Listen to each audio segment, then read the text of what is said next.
Hello दोस्तों, आज फिर मैं यूपीएससी क्वेश्चन सॉल्व कराते हैं। कैसे कराते हैं कि मतलब ये पहले एलिमिनेशन टेक्निक अपनाते हैं, क्योंकि अब तो जैसा लगता है कि जो पिछले क्वेश्चन है प्रीवियस वाले भी हम सॉल्व करा रहे हैं। ठीक है, और यही हम अपनी रणनीति अपनाएंगे जो एलिमिनेशन टेक्निक पहुंच सकते हैं। ठीक है, और ज़्यादातर क्वेश्चन अगर एलिमिनेशन एक टेक्निक पहुंचता है, सब तो एलिमिनेशन टेक्निक नहीं चलती है, लेकिन 30 क्वेश्चन तो ऐसे होते हैं जो क्वेश्चन हमें आ ही जाते हैं। ठीक है, जैसे कि राज्य में संविधान राज्य में संवैधानिक आपातकाल घोषित होने की स्थिति में राष्ट्रपति जब राज्य में संवैधानिक आपातकाल होने की स्थिति में राष्ट्रपति क्या करता है, राज्य सरकार और उच्च न्यायालय के सभी कार्यों की जिम्मेदारी स्वयं ले सकता है? ये कभी नहीं, क्योंकि ये उसमें स्वयं ले सकता है, ये कभी नहीं हो सकता। अगर स्वयं नहीं ले सकता तो यानी कि मतलब इसका पहला वाला काटो आप, पहला मुझे गलत है। अब 50-50 का मामला फंस गया। अब 3 तो सही है, हम तो 3 इसमें, क्योंकि उच्च न्यायालय को छोड़कर राज्य सरकार के सभी कार्यों की जिम्मेदारी स्वयं ले सकता है,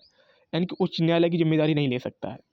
ठीक है, और छोड़कर राज्य सरकार के सभी कार्यों की जिम्मेदारी ले सकता है, और घोषणा कर सकता है कि राज्य विधानमंडल की शक्ति संसद के अधिकार में रहेगी। ये तो बात तो एक लॉजिक भी लग रहा है। घोषणा कर सकता है कि राज्य विधानमंडल की शक्तियाँ राज्यपाल के अधिकार में रहेंगी, ये गलत हो जाता है। तो इसमें अगर 50 वाला, तो इसका सी आंसर होगा। ऐसे ही इसमें एक अनुच्छेद 154 उल्लेख है कि राज्यपाल अपने कार्यकारी अधिकारों का प्रयोग सीधे अथवा अपने अधीनस्थ अधिकारियों के माध्यम से कर सकता है। यह अधीनस्थ शब्द कौन शामिल है? मुख्यमंत्री मुख्यमंत्री मुख्यमंत्री सभी मंत्री और मुख्यमंत्री। थोड़ा इसको छोड़ दे, पहले मुख्यमंत्री को छोड़कर सभी मंत्री, ये गलत हो गया। केवल मुख्यमंत्री और उप मुख्यमंत्री, ये भी गलत है। कैबिनेट मंत्री, ये तो फिर सभी मंत्री और मुख्यमंत्री, ये भी सत्य होगा।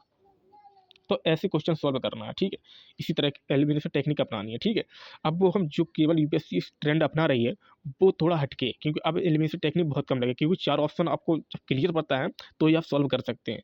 तो वही चीज़ आपको थोड़ी गहराई से एम लक्ष्मीकांत पढ़ने की आवश्यकता है, तभी हम अपने आंसर तक पहुँच सकते हैं। ठीक है, ओके, टेक।